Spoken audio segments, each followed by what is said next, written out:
hadirin hadirat, muslimin muslimat, mukminin mukminat yang belum kawin dan belum sunat, semuanya dimuliakan Allah Subhanahu wa taala. Amin ya rabbal alamin.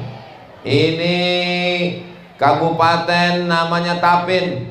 Saya ini orangnya suka penasaran. Tapin ini artinya apa, Pak Bupati? Tapin ini adalah dari pantai, tepian yang indah, maka orang menyebutnya tepian, lama-lama jadi Tapin. Alam yang indah, yang cantik, yang bagus, dan kantor bupati komplek dengan pemandangan yang luar biasa. Luasnya 35 hektar, dibangun dengan jerih payah, tetes peluh keringat dan air mata. Tapi membangun dengan kesulitan itu ada yang lebih sulit lagi dari membangun, yaitu menjaga pembangunan yang sudah ada. Jadi kalau anak-anak muda kita tidak dijaga akal pikirannya, dirusak oleh narkoba, dari mulai ganja, sabu-sabu dan seterusnya, maka bangunan yang cantik ini tidak ada gunanya. Karena tidak mungkin dijaga pagi, petang, siang dan malam. Bapak-bapak dari TNI, Polri, Satpol PP tidak cukup untuk menjaga. Alhamdulillah ada guru-guru kita yang selalu memberikan tausiah, kajian, sehingga sehat badannya, mental spiritualnya terjaga. Insya Allah kalau pengajian mengisi relung batin hati yang kosong ini terus, guru-guru kita sehat wal istiqamah, memberikan ilmunya kepada kita, maka apa yang sudah dibangun ini akan terjaga menjadi amal kebanggaan untuk generasi masa akan datang Tapin sampai hari kiamat insyaallah. Amin. Bapak Ibu yang dimuliakan Allah Subhanahu wa taala, hari ini, pagi ini anak-anak hadir. Ustaz tahu dari mana ada anak-anak hadir? Tuh kelihatan mereka, banyak sekali anak-anak hadir. Mereka datang ini tentulah karena bapak ibunya membawa. Maka mereka ikut apa yang dilakukan oleh bapak ibunya. Bapaknya pengajian, dia ikut. Ibunya yasinan, dia ikut. Bapaknya maulidan, dia ikut. Bapaknya tabligh akbar, dia ikut. Bapaknya mabuk, dia ikut. Ibunya sakau, dia lebih dulu ikut. Karena anak-anak ini sifatnya mengikut saja. Jadi pada kesempatan yang baik dan mulia ini, dalam rangka watawasau bil haq watawasau bis sabr di tabligh akbar Kabupaten Tapin, yang persiapannya luar biasa. Khawatir panas, disiapkan tenda. Khawatir ustadz gak sanggup berdiri karena kurang tidur, kursi sudah siap. Khawatir jamaahnya kepanasan, pusing, sakit kepala, ambulan sudah siap, lengkap dengan para medisnya. Bapak Ibu yang dimuliakan Allah, yang di belakang mungkin khawatir tidak bisa melihat Ustaz Somad, TV-nya sudah ada. Mohon maaf Bapak Ibu, TV-nya menyala. Alhamdulillah. Tidak bisa lihat jauh, lihat sana. Apa beda Ustaz Somad di sini dengan yang di layar? Yang di layar tentu lebih putih. Saudara yang dimuliakan Allah Subhanahu wa taala, poin yang pertama yang ingin saya sampaikan adalah keseimbangan antara membangun fisik, bangunan, jalan, kolam, taman, dengan membangun spiritual, religius, agama, batin, roh. Karena jasad ini hanyalah cangkang, jasad ini hanyalah seperti tempat saja. Kalau isinya mati maka dia ikut mati, dan kalau sudah rohnya mati maka sesungguhnya kita berjalan dengan mayat-mayat. Innaka la tusmi'us summa, kau tidak bisa membuat orang yang tuli peka itu bisa mendengar. Matsalul ladzi yadhkurullah wal ladzi la yadhkurullah kamatsalil hayy wal mayyit. Perumpamaan orang yang berzikir, orang yang mengingat Allah, hatinya hidup, seperti orang yang hidup dan orang yang mati. Siapa itu orang hidup? Orang yang makan, orang yang menikah, orang yang bergerak, orang yang bekerja, orang yang bernapas menurut ilmu biologi. Tapi kalau menurut Islam, siapa itu orang hidup? Orang hidup adalah orang yang berzikir. Mudah-mudahan majelis kita ini adalah majelis zikir. Karena sebelum sampai kemari yang kita dengar dari jauh, lantunan-lantunan sholawat, lantunan-lantunan tahmid, tasbih, takbir, lantunan-lantunan yang mengingatkan kita kepada Allah. maka sesungguhnya majelis ilmu, majelis akbar adalah majelis zikir. Makanya kata Nabi SAW, idza marartum biriyadil jannah farta'u. Kalau kalian lewat di taman surga, maka mampirlah untuk makan dan minum. Kata Nabi, kalau kamu lewat di taman surga, jangan sekedar lewat saja, maka silakan makan dan minum, nikmati taman surga. Kata sahabat Nabi, taman surga yang mana ya Rasulullah? Surga kan adanya di akhirat. Kata Nabi, ada taman surga di dunia. Apa dia? Itulah majelis zikir. Bapaknya berzikir, ibunya berzikir, anaknya pun insya Allah akan berzikir. Ibu-ibu yang selama ini berzikir tapi suaminya belum berzikir, sesungguhnya dia sudah lama serumah dengan genderuwo. Bapak-bapak yang selama ini berzikir, istrinya belum berzikir, sesungguhnya dia sudah lama tidur dengan kuntilanak. Jadi kalau bapaknya tidak berzikir, ibunya tidak berzikir, anaknya tuyul. Tapi kalau sudah bapaknya berzikir, ibunya berzikir, pemimpinnya berzikir, kepala dinas, kepala badan, kepala kantor berzikir, inilah yang menyebabkan turunnya rahmat Allah Subhanahu wa ta'ala.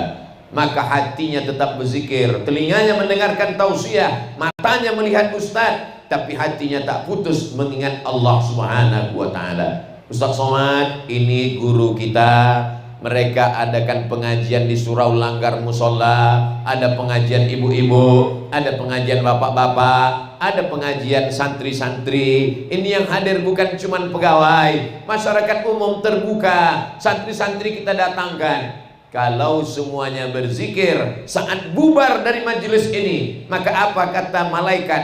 Qumu, berdirilah kamu, maghfuran lakum, dalam keadaan dosa kamu diampunkan Allah Subhanahu wa ta'ala. Jadi selesai kita dari majelis tabligh akbar, majelis ilmu, majelis zikir ini, saat kita berdiri tegak bubar, maka sesungguhnya semua dosa-dosa kita sudah diampunkan, sudah dihapuskan. Tapi tolong dicatat baik-baik, yang dihapuskan itu cuma dosa, hutang belum. Saudaraku yang dimuliakan Allah Subhanahu wa ta'ala, maka mesti ada keseimbangan antara pembangunan jalan dengan pembangunan pikiran, antara pembangunan mental spiritual dengan pembangunan fasilitas. Karena kalau tidak, kalau tiang ini ada yang retak satu, kita tinggal panggil arsitek, panggil orang yang spesial bidang bangunan, tumbangkan ini tiang, ganti tiang yang baru. Tapi kalau ada manusia yang rusak akalnya, tidak akan mungkin kita panggil Pak Dokter dari rumah sakit umum, tolong suntik mati, kita ganti makhluk yang baru. Tidak bisa. Begitulah menjaga manusia, dari mulai dalam kandungan sampai dia melahir, merangkak, sampai dia berjalan, sampai dia lulus sekolah S1, S2, S3, masuk CPNS menjadi pemimpin, sampai pensiun. Kalau dia bermanfaat untuk umat dan bangsa, maka dia menjadi kontribusi yang luar biasa. Tapi kalau dia hanya menjadi sampah masyarakat, maka sesungguhnya itulah yang disebut sebagai ulaika kal an'am, mereka seperti binatang, balhum adal, bahkan lebih hina, lebih jelek, lebih buruk. Karena sejahat-jahatnya kambing, 2 tahun kita kasih makan, insya Allah bisa akikah potong kambing, bisa walimah potong kambing, bisa acara halal bihalal potong kambing, semua orang senang. Tapi kalau manusia makan minum besar tapi kemudian tak bermanfaat, maka kata Allah ulaika kal an'am, mereka seperti binatang ternak, balhum adal, lebih hina, lebih jelek, lebih buruk, lebih rendah, tak ada harkat martabat di hadapan Allah, di hadapan manusia. Mudah-mudahan dengan banyaknya pengajian oleh para guru, para habaib, oleh para tuan-tuan yang mulia, dimuliakan Allah, maka kita pun ikut menjadi mulia dalam rangka menjaga hati supaya tetap lurus, pikiran tetap lurus. Kalau orang lurus hatinya, lurus pikirannya, lurus bicaranya, maka insya Allah selamatlah dia dunia akhirat. Sesuai dengan doa yang diajarkan Nabi, Rabbana atina fid dunya hasanah wa fil akhirati hasanah wa qina azabannar. Orang beriman tidak egois. Yang penting saya sudah ngaji, yang penting istri saya sudah ngaji, yang penting anak saya sudah ngaji. Masalah orang lain bukan urusan saya. Ini bukan sifat orang beriman. Orang beriman itu 50-20 tidak cukup. karena dia memandang, kata Imam Sufyan Ats-Tsauri, 40 rumah ke depan, 40 rumah ke belakang, 40 rumah ke kanan, 40 rumah ke kiri, itu adalah tetangganya, dan semuanya mesti selamat dari azab Allah Subhanahu wa ta'ala. Pak Bupati tidak ingin beliau selamat sendiri, maka dia libatkan semua hadir jamaah tabligh akbar, dikerahkan, akhirnya datang. Tidak hanya sekedar 40 rumah ke belakang, ke kanan, ke kiri, semuanya selamat. Adapun jamaah yang jauh tidak dapat datang, mereka pun bisa mengikuti kajian kita ini karena direkam kamera banyak sekali, sampai bingung mau menghadap kemana, kanan, kiri, depan, belakang ada kamera. Sampai-sampai sedang makan durian pun direkam juga dengan kamera. Terus yang nggak bisa datang gimana Pak Ustadz? Yang nggak bisa datang bisa ditonton rekaman ceramah Ustadz Somad di Kabupaten Tapin, di channel Ustadz Abdul Somad Official. Subscribe, like, share, and comment. Saudaraku yang dimuliakan Allah Subhanahu wa ta'ala, artinya apa? Setelah kita ngaji, ngerti perlu ada keseimbangan. Karena sekarang banyak orang memperhatikan zohirnya saja, yang kelihatannya saja. Kalau bapak tidak percaya, tontonlah bapak, ibu, abang, kakak, adik. Selama ini saya kalau ceramah selalu nyebut gitu, bapak-bapak, ibu-ibu, abang-abang, kakak-kakak, adik-adik. Tapi setelah ke Tapin berubah, abang-abang ternyata merah-merah.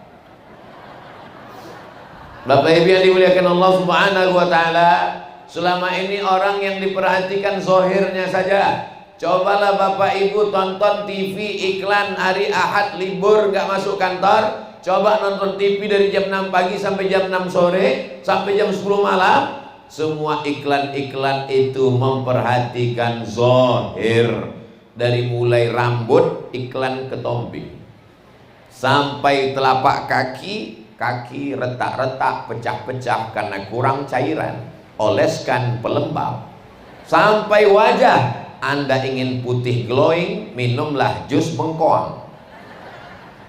Semuanya yang diperhatikan adalah zahir. Sedikit sekali yang memperhatikan bagaimana hati kita bersih. Alhamdulillah Tuan Guru masih banyak hadir. Mereka ingin menunjukkan kepada jamaah, kepada umat, Tuan Guru yang jauh lebih tua. Mereka datang bukan mendengar ceramah Abdul Somad. Abdul Somad baru belajar berjalan, mereka sudah jadi Tuan Guru. Hari ini mereka dengan kerendahan hati, tawaduknya datang. Untuk apa? Untuk mengajarkan kepada jamaahnya. Sedangkan Tuan Guru saja yang ilmunya Masya Allah Tabarakallah mau datang pengajian. Begitu cara mereka mengajarkan jamaah. Mereka tidak mengatakan nanti Ustadz Somad datang ke Tapin, silakan datang pengajian ya. Tapi mereka sendiri tidak datang. Tidak demikian tuan-tuan guru, para habaib di Tapin. Mereka datang di tengah kesibukannya. Mereka hadir di tengah tempatnya yang tinggi dengan penuh kerendahan hati. Mudah-mudahan Allah panjangkan usia guru-guru kita. Selama masih ada guru, selama masih ada habaib di Tapin, insya Allah keseimbangan zahir dan batin ini terpelihara. Ala fil jasadi mudghah, ketahuilah di dalam jasad, di dalam badan ini ada segumpal, ada sekepal. Idza salahat salahal jasadu kullu. Kalau yang sekepal ini sehat, yang dimaksud dengan segumpal sekepal adalah jantung di sebelah kiri tubuh. Itulah yang dikatakan ala fil jasadi mudghah. Ketahuilah di dalam jasad ada segumpal. Idza salahat salahal jasadu kullu. Kenapa dia disebut sekepal? Karena memang besarnya sekepal jari tangan. Kebetulan Abdul Somad jarinya sebesar ini, maka sebesar ini jugalah jantungnya di dalam. Kalau kecil orangnya, kecil jantungnya. Besar tubuhnya, besar jantungnya. Idza salahat, kalau jantung itu baik, maka anggota tubuh ikut menjadi baik. Matanya baik, telinganya baik, tangannya baik, kakinya baik, melangkah ke tempat yang baik, berpikir baik, melihat yang baik, mendengar yang baik, berkata yang baik. Tapi kalau sudah jantungnya rusak, mohon maaf Pak Ustadz, ya jantung atau hati Pak Ustadz? Karena ada juga yang mengatakan hati, ada yang mengatakan jantung, ada yang mengatakan hati. Biar supaya nggak kelahi kita pakai dua-duanya, jantung hati. Bukankah itu yang dikatakan Bapak ketika memuja-muji ibu? Kau adalah jantung hatiku, belayan jiwa, siang dan malam terbayang-bayang, tidur tak tenang, makan tak kenyang. Apa maknanya? Kenapa dia katakan jantung hati? Karena kalau sudah jantung kena, kenalah semuanya. Makanya kadang kita pengajian kita tanya, dulu perasaan waktu saya datang ada bapak fulan, ada ibu fulan, di mana dia sekarang? Dia sudah tidak ada lagi Pak Ustadz. Kenapa? Kena serangan jantung, bukan serangan Putin. Saudara yang dimuliakan Allah Subhanahu wa taala, begitu pentingnya jantung dalam tubuh manusia. Sampai-sampai dikatakan Nabi, idza salahat salahal jasadu kulluh. Kalau hatinya, jantungnya bersih, maka yang lain ikut menjadi bersih. Wa idza fasadat fasadal jasadu kulluh. Kalau sudah rusak, kotor, maka yang lain ikut menjadi kotor. Bagaimana membersihkannya? Pertama kali bangun malam dibersihkan wajah. Idza qumtum ila shalah, kalau kamu mau salat faghsilu wujuhakum, basuh wajah. Wa aydiyakum ilal marafiq, tangan sampai siku. Wamsahu bi ru'usikum, kepala sampai ke telinga. Wa arjulakum ilal ka'bain, kaki sampai mata kaki. Zahirnya sudah bersih, wajahnya sudah bersih, kepalanya sudah bersih, telinganya sudah bersih, kakinya sudah bersih. Tapi tidak cukup hanya itu, dia angkatkan kedua tangannya, lalu dia pun mengulang syahadatnya. Asyhadu an la ilaha illallah wahdahu la syarikalah wa asyhadu anna sayyidana Muhammadan abduhu wa rasuluh. Setelah dia perbaharui Islamnya menjadi fresh, menjadi segar, setelah itu dia katakan, Allahumma ja'alni minat tawwabin. Aku silap, aku salah, aku banyak dosa, aku kembali ke jalan Allah. Waj'alni minal mutatahhirin. Jadikan aku orang yang mensucikan zahir dan batin. Waj'alni min ibadikas salihin. Jadikanlah aku hambamu yang saleh. Dan ketika dia sudah menjadi saleh, maka dalam solat saudaranya semuanya mendoakan dia. Dalam tasyahud, assalamu alayka ayyuhan nabiyyu wa rahmatullahi wa barakatuh, wassalamu alayna wa ala ibadillahis salihin. Itulah mengapa ibu-ibu yang mengandung anak, dia berdoa, Rabbi habli minas salihin, jadikan anakku anak yang saleh. Kenapa? Karena orang kalau sudah selesai zahirnya bersih, dia ingin batinnya bersih. Orang yang bersih zahir dan batin, itulah yang disebut dengan hambaku yang saleh. Doa Nabi Ibrahim dikabulkan Allah. Akhirnya dapatlah seorang anak yang fisiknya ganteng, yang batinnya suci. Anak itu bernama Ismail alaihissalam, yang diperoleh dalam proses yang panjang. Sampai-sampai Nabi Ibrahim berdoa 86 tahun lamanya, meminta pagi petang. Padahal kalau Allah mau mudah saja. Innama amruhu idza arada syai'an ayyakula lahu kun fayakun. Tak ada yang sulit bagi Allah. Kenapa sampai ditunggu 86 tahun? Allah ingin melihat kesungguhan seorang Ibrahim, meminta, berharap kepada Allah, sampai lahirlah seorang anak bernama Ismail yang seimbang antara zahir dan batin. Ismail inilah yang mempunyai keturunan Adnan. Dari Adnan mengalir sampai ke bawah Muhammad, anak Abdullah, anak Abdul Muttalib, anak Hashim, anak Abdi Manaf, anak Qusay, keturunan Ismail, keturunan langsung anak Nabi Ibrahim alaihissalam.